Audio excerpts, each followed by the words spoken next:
Hello guys, আসসালামু আলাইকুম। আজ আমি আপনাদেরকে দেখাবো কি সুন্দর একটা আইর ফিশ এবং এই আইর ফিশের রেসিপি। তো আপনারা দেখতে পাচ্ছেন কি সুন্দর একটা আইর ফিশ। এখানে বেশ কয়েকটা আইর ফিশ আছে।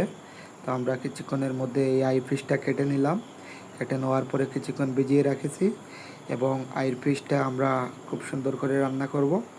এবং আপনারা দেখতে পাচ্ছেন আইর ফিশটা অনেক কাটা হয়ে গেছে এবং আইর ফিশটা আমরা যেহেতু আজকে রান্না করব এবং ফুল রেসিপিটা আমি আপনাদের সামনে শেয়ার করব। এই যে দেখেন কি সুন্দর, একদম তাজা, কি সুন্দর কালার, ফ্রেশ দেখতে। তো আপনারা অবশ্যই আমাদের সাথে থাকবেন এবং রেসিপিটা দেখবেন। তো শুরুতে আমরা এখানে একটা কড়াই বসাই নিলাম। কড়াইতে আমরা কিছু সয়াবিন তেল দিয়ে দিলাম এবং সাথে দিব কিছু সরিষার তেল। তো আপনারা দেখতে পাচ্ছেন সয়াবিন তেলটা দিয়ে দিছি। এখন আমরা দিয়ে দিব কিছু সরিষার তেল, ফ্রেশ সরিষার তেল। তো ফ্রেশ সরিষার তেল এবং সয়াবিন তেল দুইটা দিলে খুব সুন্দর একটা ফ্লেভার আসে। এবং তেলটা যখন হিট হয়ে যাবে তখন আমরা দিয়ে দিব এই জায়গায় কিছু পেঁয়াজ। এবং এর মধ্যে আপনারা দেখতে পাচ্ছেন এখানে অনেক ধরনের মশলা আছে। আদা আছে, রসুন আছে, টমেটো আছে, কাঁচামরিচের পেস্ট আছে। তো বন্ধুরা, আপনারা এখানে দেখতে পাচ্ছেন অনেকগুলো ফ্রেশ পেঁয়াজও আছে। তো আমরা সবগুলা এখানে কেটে রেখে দিয়েছি এবং কিছুক্ষণ পরে আমরা তেলটা হিট হয়ে গেলে আমরা পেঁয়াজটা দিয়ে দিব। তো বন্ধুরা, আপনারা দেখতে পাচ্ছেন তেলটা অলরেডি হিট হয়ে গেছে। তো আমরা এখন দিয়ে দিব এখানে পেঁয়াজটা এখন দিয়ে দিচ্ছি।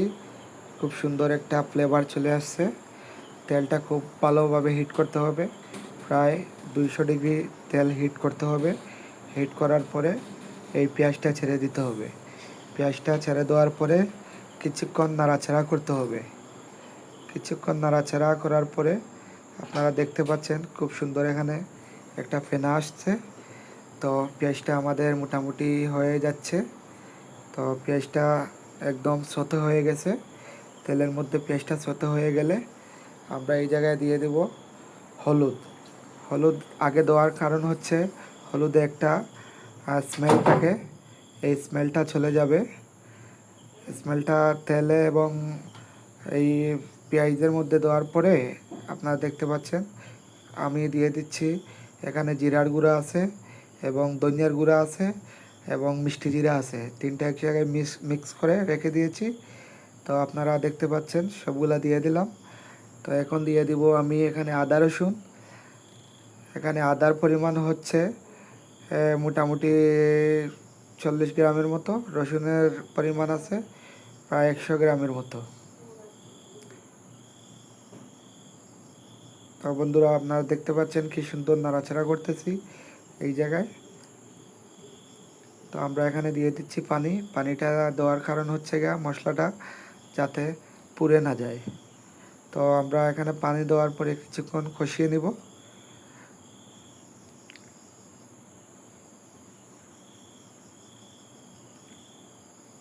তো আপনারা দেখতে পাচ্ছেন বন্ধুরা, মশলার কালারটা খুব সুন্দর চেঞ্জ হয়ে যাচ্ছে। তো এখন দিয়ে দিব এই জায়গায় আমরা পেঁয়াজের বাটা। প্রায় 2 কেজি পরিমাণ পেঁয়াজ বাটা আছে। এবং আপনাদেরকে একটা জিনিস মিস করে ফেলছি, আমরা এখানে প্রায় শুরুতে 2 কেজি পরিমাণ পেঁয়াজ দিয়ে দিয়েছিলাম, আস্ত পেঁয়াজ। এখন দিয়ে দিলাম কাঁচামরিচের পেস্ট। এখন দিয়ে দিচ্ছি টমেটোর পেস্ট। তো বন্ধুরা, আপনারা দেখতে পাচ্ছেন একে একে আমাদের সব ধরনের মশলা এখানে দেওয়া হয়ে গেছে। আমরা শুধু লবণটা দেই নাই, লবণটা একটু পরে দিব। আগে লবণটা দিলে পেঁয়াজের পানিটা ছেড়ে দিবে এবং অতিরিক্ত পানি হয়ে যাবে, এজন্য আমরা লবণটা এখনো দেই নাই। একটু পরে আমরা লবণটাও দিয়ে দিব।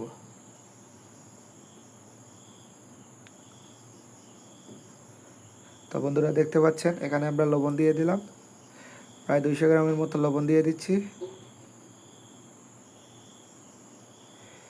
তো বন্ধুরা, এখানে আছে প্রায় 2 কেজি আস্ত পেঁয়াজ, যেটা ফালি করে নিয়েছিলাম। এবং সাথে আছে প্রায় 2 কেজির মতো বাটা পেঁয়াজ।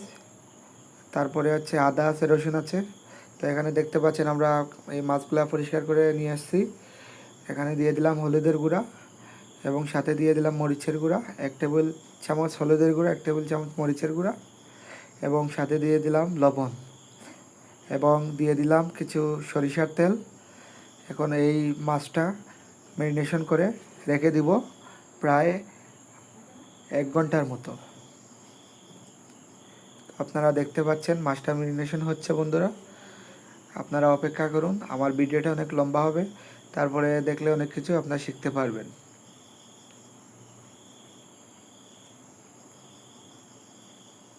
তো এখানে আমাদের মাছটা রেডি হয়ে গেছে, মাছটা আমরা রেখে দিছি এবং সাইড দিয়ে দেখতে পাচ্ছেন আমরা যে সসটা বানিয়েছিলাম সসটাও রেডি। সস খুব সুন্দর একটা কালার আসছে এবং উপরে তেল ছেড়ে দিয়েছে এবং এই তেল ছেড়া দেওয়ার মানে হচ্ছে সসটা পারফেক্টলি হয়ে গেছে। তো বন্ধুরা এখন আমরা এই সসটা দিয়ে দিব মাছের মধ্যে। তো এখন আমরা এই সসটা মাছের মধ্যে দিয়ে দিলাম এবং সসের মধ্যে যে তেল আছে তেলটাও দেওয়ার চেষ্টা করবেন। তেলটা দিলে খুব সুন্দর একটা কালার এবং ফ্লেভার চলে আসে। মশলার যে একটা ফ্লেভার আছে ওই ফ্লেভারটা তেলের মধ্যে চলে যায়।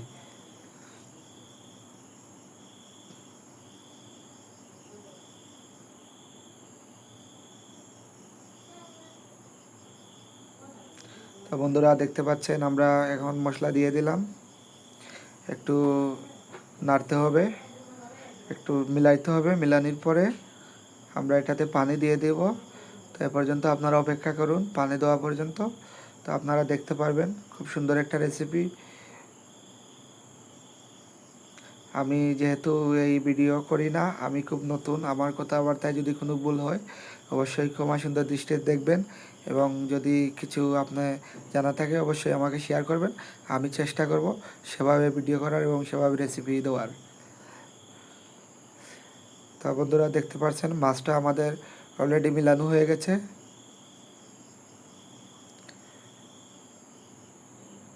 তো বন্ধুরা আমরা এখন পানি দিয়ে দিলাম। এখানে আপনারা দেখতে পাচ্ছেন আমরা পানি দিয়ে দিলাম। কিছুটা গরম পানি দেওয়ার চেষ্টা করবেন। তো গরম পানি দিলে ওই তাড়াতাড়ি বলক আসবে। বলক আসলে আপনার ফ্লেভারটা পারফেক্টলি মাছের মধ্যে চলে যাবে এবং খুব তাড়াতাড়ি ব্লকটা চলে আসবে।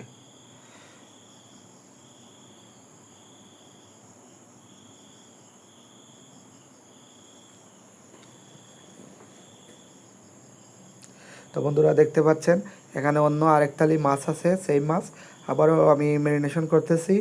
এই মাছটাও আমরা পাকাবো। তো পাশাপাশি আমরা 2 থালি মাছ পাকাইতেছি। 1 থালি মাছ অলরেডি হয়ে যাচ্ছে এবং আমরা 2য় থালি মাছের কাজ শুরু করে দিয়েছি। এখানে হলুদ মরিচ লবণ সব কিছু অ্যাড করে দিয়েছি। আশা করি আপনারা আমাদের সাথে থাকবেন এবং ভিডিওটা দেখবেন, এনজয় করবেন এবং এইভাবে বানানোর চেষ্টা করবেন। তো বন্ধুরা দেখতে পাচ্ছেন এখানেও সরিষার তেল দিয়ে দিলাম, পরিমাণ মতো সরিষার তেল দিয়ে দিলাম। আমার ভিডিওটা নতুনদের জন্য না, আমার ভিডিওটা হচ্ছে যারা এ ধরনের রান্নাবান্নায় অভ্যস্ত আছেন এবং তারা দেখলে ঠিকঠাক বুঝতে পারবেন আমার পরিমাণ কী দিয়েছি। আবার পরিমাণ দেওয়া বলতে হবে না এবং ভবিষ্যতে অবশ্যই যখন ভিডিও বানাবো অবশ্যই আপনাদেরকে পরিমাণ বলে দিব ঠিকঠাক। আপনারা যারা নতুন আছেন আপনারাও ট্রাই করবেন এবং আপনারাও এটা দেখবেন, দেখলে ভবিষ্যতে আপনাদের অনেক কিছু শিখতে সহজ হবে। দেখতে পাচ্ছেন বন্ধুরা এখানে অনেকটা গ্রেভি দিয়ে দিলাম, যেটাকে বলে মশলা গ্রেভি, মাছের মশলা গ্রেভি দিয়ে দিলাম। কি সুন্দর একটা কালার চলে আসছে আপনারা দেখতে পাচ্ছেন, ঠিক একদম ইয়েলো আবার রেডও না, কিছুটা লাইট রেড এবং লাইট ইয়েলো আপনারা দেখতে পাচ্ছেন। এখানে দিয়ে দিচ্ছি। তো আমরা প্রথম যে থালিটা এখানে রান্না করেছিলাম এটা মোটামুটি প্রায় 70% হয়ে গেছে। কিছুক্ষণের মধ্যে বাকি মশলা আমরা অবশ্যই এখানে দিয়ে দিব।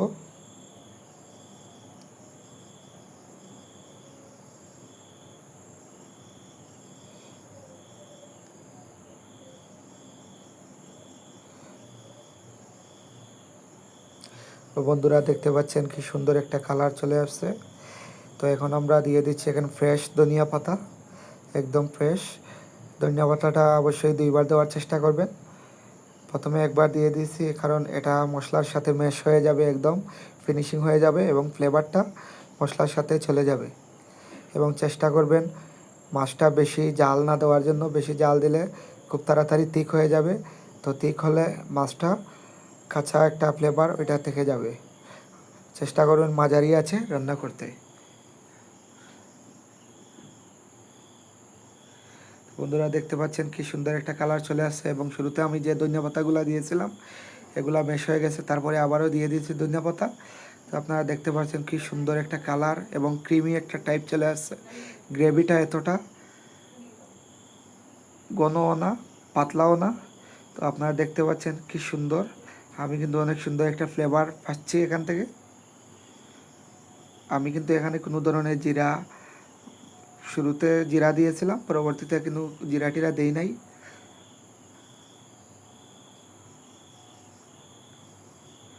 তো এখানে আমি একটু গার্নিশ করব। তো আগ থেকে কিছু টমেটো সতে করে রেখেছিলাম এবং ধনিয়া পাতা কাঁচামরিচ সতে করে রেখেছিলাম। তো এখন এটা একটু সাজাবো। তো বন্ধুরা দেখতে পাচ্ছেন কি সুন্দর একটা কালার চলে আসছে, দেখতে অনেক ভালো লাগতেছে এবং খেতে ইচ্ছা করতেছে। তো আমি একটা ফটোশ্যুট নিলাম।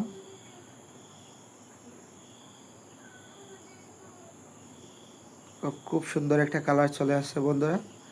তো আপনারা অবশ্যই আমাকে হেল্প করবেন এবং পরবর্তী রেসিপির জন্য অপেক্ষা করবেন এবং আপনারা লাইক কমেন্ট শেয়ার করবেন। আপনারা লাইক কমেন্ট শেয়ারে আমি অনেকটা উৎসাহিত হই।